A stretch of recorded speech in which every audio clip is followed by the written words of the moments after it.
नमस्कार, मैं हूं अर्चना कौशल और आप देख रहे हैं विकासशील हरियाणा। आज बात पढ़ी लिखी पंचायत की करेंगे। हरियाणा देश का पहला ऐसा राज्य जहां पंचायतों के चुनाव में शिक्षा का कानून लागू है, जिसकी वजह से हरियाणा के सभी पंचायत प्रतिनिधि शिक्षित हैं। मुख्यमंत्री मनोहर लाल का दावा है कि ऐसा होने से गांव के विकास को रफ्तार मिली है। पारदर्शी तरीके से हर वर्ग का विकास हो रहा है। अब कोई अधिकारी पंचायत प्रतिनिधि को धोखे में नहीं रख सकता। सरकार की ओर से जितना भी पैसा पंचायतों के लिए भेजा जाता है, उसका सही जगह पर इस्तेमाल हो रहा है। तो चलिए विकासशील हरियाणा की शुरुआत करते हैं और पढ़ी लिखी पंचायतों पर मनोहर सोच से आपको वाकिफ करवाते हैं।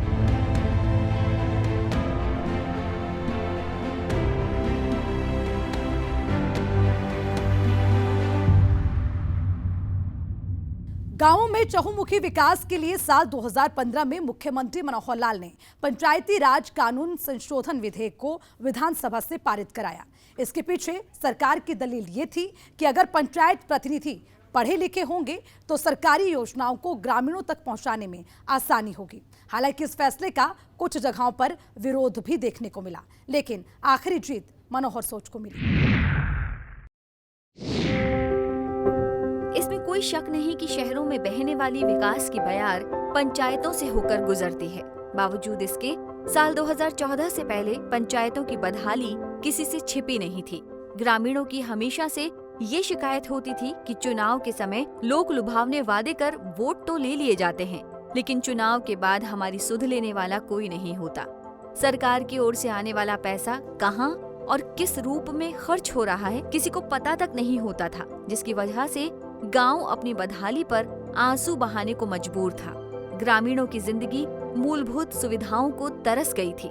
सड़क, शिक्षा, स्वास्थ्य की बदहाली देखने वाला कोई नहीं था। आवाम की इन्हीं परेशानियों को देखते हुए मुख्यमंत्री मनोहर लाल ने साल 2015 में विधानसभा से पंचायती राज कानून संशोधन विधेयक पारित कराया। हालांकि सरकार के इस फैसले का कुछ पुराने ख्याल के लोगों ने विरोध भी किया और मामला देश की सुप्रीम अदालत तक गया। लेकिन वो कहते हैं ना, सच परेशान हो सकता है लेकिन पराजित नहीं। मनोहर लाल ने गांव के विकास के लिए ईमानदारी से कदम उठाया था, लिहाजा सुप्रीम अदालत ने भी सरकार के फैसले को हरी झंडी दिखा दी। मनोहर फैसले को जमकर सराहते हुए कहा कि इस तरह का कानून पूरे देश की पंचायतों में लागू होना चाहिए। पंचायती राज व्यवस्थाएं पहले भी थी, लेकिन हमने आने के बाद कई परिवर्तन किए उसमें, और बड़ा परिवर्तन उसमें आपको ध्यान में है, ये पंचायतें पढ़ी लिखी होनी चाहिए। एक नियम कानून बनाया, उस कानून को लोगों ने चैलेंज किया, विपक्षी लोगों ने उसके ऊपर प्रश्न चिन्ह खड़े किए। आखिर वो हाई कोर्ट में, उसके बाद सुप्रीम कोर्ट में 45 दिन की सुनवाई के बाद सुप्रीम कोर्ट ने कहा कि हरियाणा का ये कानून बेहतर है, न केवल हरियाणा बल्कि दूसरे प्रदेशों को भी इसको लागू करना चाहिए। आखिर सरपंच, पंच, जिला परिषद, पंचायत समिति या नगर पालिका या नगर परिषद, उनमें पढ़े लिखे लोग होंगे तो विचार कर सकेंगे अपने समाज के बारे में, अपनी जनता के बारे में, वहां के विकास के बारे में। वरना पहले के समय में अधिकारी ने, कर्मचारी ने कोई गड़बड़ कर दी और लगवा लिया अंगूठा मारा, और जब बाद में उसके केस बनते फिरे, कहीं विजिलेंस की जांच हो गई, कहीं पुलिस की जांच हो गई, विभाग की जांच हो गई, और हमारा जनप्रतिनिधि कहता था मुझे तो पता ही नहीं जी, मैं तो पढ़ता जानता नहीं। इन्होंने कहा मैंने अंगूठा लगा दिया, अब मुझे क्या पता इसमें क्या लिखा। सैकड़ों हजारों हमारे जनप्रतिनिधि इस चक्कर में फंसे रहे। आज कोई नहीं फंसता है, आज सबको पता है।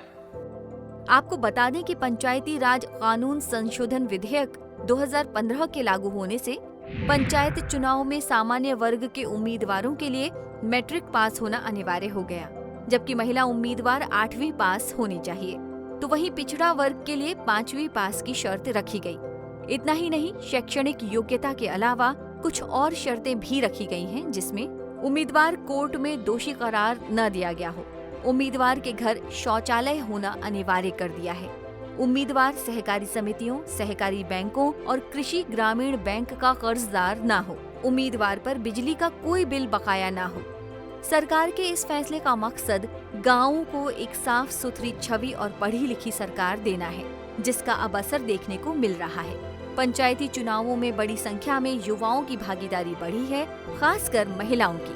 सरकार का मानना है कि युवाओं के नए जोश और उमंग के साथ पंचायत को सभी मामलों में अग्रणी बनाया जा सकता है।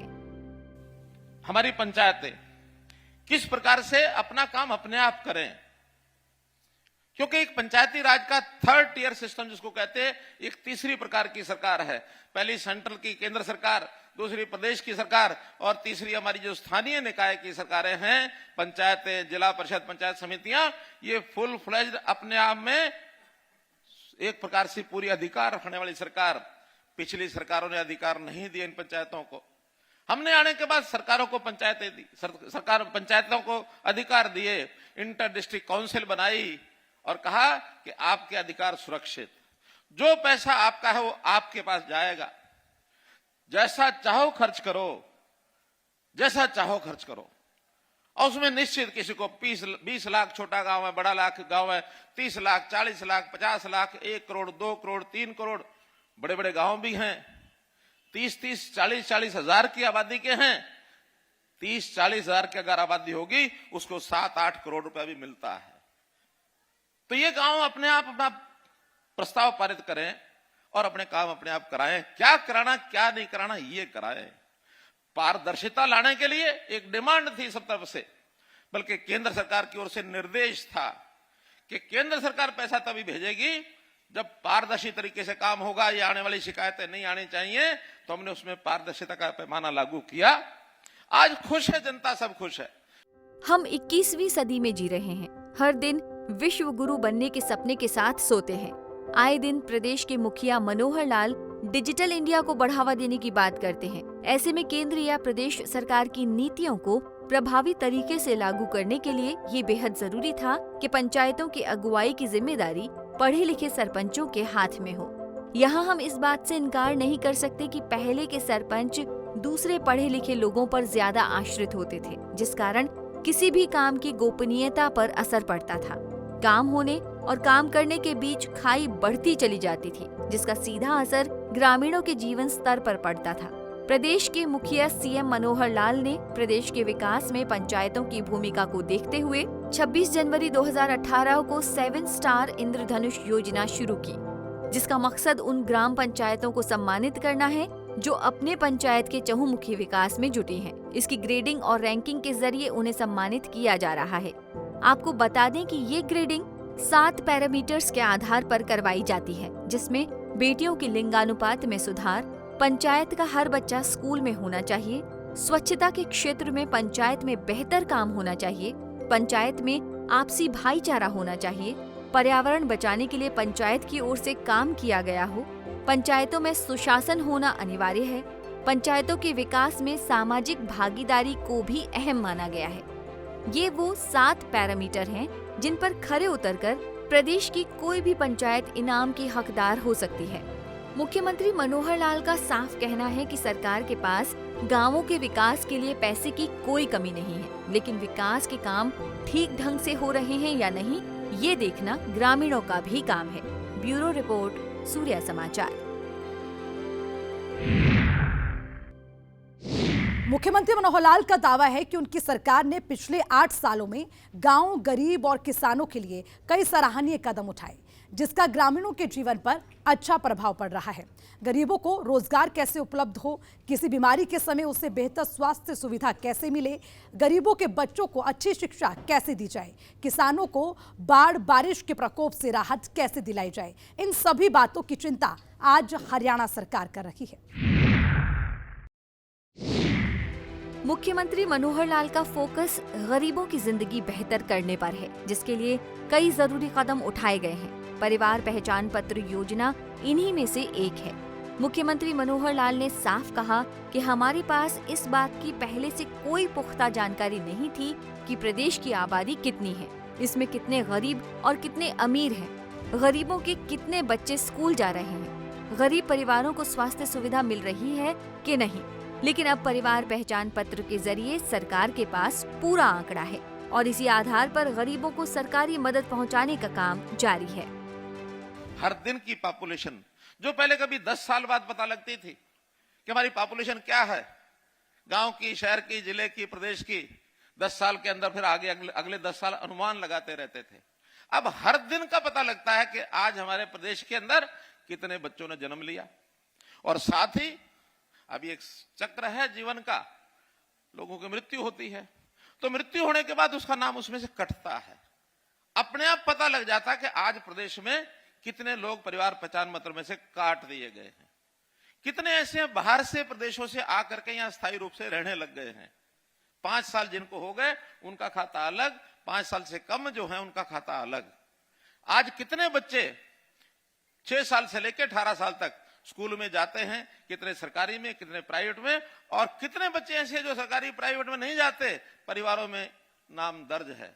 आज भी लगभग 2.5 लाख बच्चे ऐसे हैं जिनका नाम ना प्राइवेट स्कूल में है ना सरकारी में है। अब या तो वो बच्चे पढ़ रहे होंगे जो हमारे बिना रजिस्ट्रेशन के जो स्कूल चल रहे हैं बिना मान्यता के, या उसमें पढ़ रहे होंगे, या किन्हीं कारणों से नहीं पढ़ रहे, घर में बैठे हैं। एक एक बच्चे को हमारे अध्यापक बंधु, स्कूल में जो काम करने वाले लोग, उसको ट्रैक करेंगे कि बच्चा स्कूल में भेजो, क्यों नहीं भेजते हो। 18 साल से 25 साल तक हायर एजुकेशन, उच्च शिक्षा विभाग इनको घर में जाकर देखेगा कि भी क्या कर रहा है ये आदमी, पढ़ाई कर रहा है क्या, स्किलिंग में है क्या, कहीं रोजगार मिल गया है क्या, या बेरोजगार बैठा है। हम ऐसे परिवारों की पहले चिन्हित कर रहे हैं जिनके परिवार की आय 1 लाख रुपया साल से भी कम है, सिर्फ 8,000 रुपये महीना। मुख्यमंत्री मनोहर लाल ने कहा कि बरसात के समय खेतों में पानी लग जाता है, जिसकी वजह से छोटे किसान फसलों की बुआई नहीं कर पाते हैं। ऐसे किसानों को मदद पहुंचाने के लिए सरकार की ओर से 1100 करोड़ रुपए का बजट रखा गया है, और अब ऐसी व्यवस्था किए जाने के प्रयास हो रहे हैं कि खेतों में पानी न लगने पाए। मुख्यमंत्री मनोहर लाल ने कहा कि हरियाणा में 11 फसलों पर MSP दिया जा रहा है। लेकिन जो छोटे किसान हैं, जो अपनी बिजाई कर ही नहीं पाते, पानी भर गया तो उनके तालाब यानी खेत जो है तालाब जैसे हो गए, और जमीन जो है वाटर लॉगिंग के कारण से बुआई हुई नहीं। तो इस व्यवस्था को पहले ठीक करें, एक एक फसल को देखें। हर साल मुआवजा भी देना पड़ता है। इस बार मैंने 1100 करोड़ रुपया केवल इस बात के लिए रखा है कि जो पानी खड़ा होता है, खास करके ये जो 6-7 जिले हैं, रोहतक है, जींद है, हिसार है, फतेहाबाद है, सिरसा है, ये जो बीच की बेल्ट है, झज्जर है, सोनीपत है, इस बेल्ट में पानी हजारों एकड़ में खड़ा हो जाता है। सब शिकायतें आती हैं, हम करते भी हैं, कहीं 10 दिन बाद 20 दिन बाद निकलता है, लेकिन व्यवस्था ऐसे करेंगे कि पानी 1-2 दिन के बाद निकल जाए, खड़ी फसल भी खराब न हो। ऐसे बहुत 1100 करोड़ रुपया इसके लिए हमने कर दिया है, चिन्हित कर दिया है। लोगों को बेहतर स्वास्थ्य सुविधा देने के लिए सरकार की ओर से प्रदेश के हर जिले में मेडिकल कॉलेज खोले जाने हैं, जिसके लिए जमीन खरीद का काम शुरू हो चुका है। फतेहाबाद जिला भी उसमें एक है जहां मेडिकल कॉलेज पहले नहीं था, घोषणा पहले हम कर चुके हैं। आज उसका स्थान, क्योंकि 6-7 स्थान थे, सबका हमने सर्वे कराया, हमारे डिपार्टमेंट ने सर्वे किया, और जो डिपार्टमेंट ने फाइनल किया है वो गांव रसूलपुर में हमारे पास जो जमीन है उसको हम जो है उसको फाइनल करते हैं। मुख्यमंत्री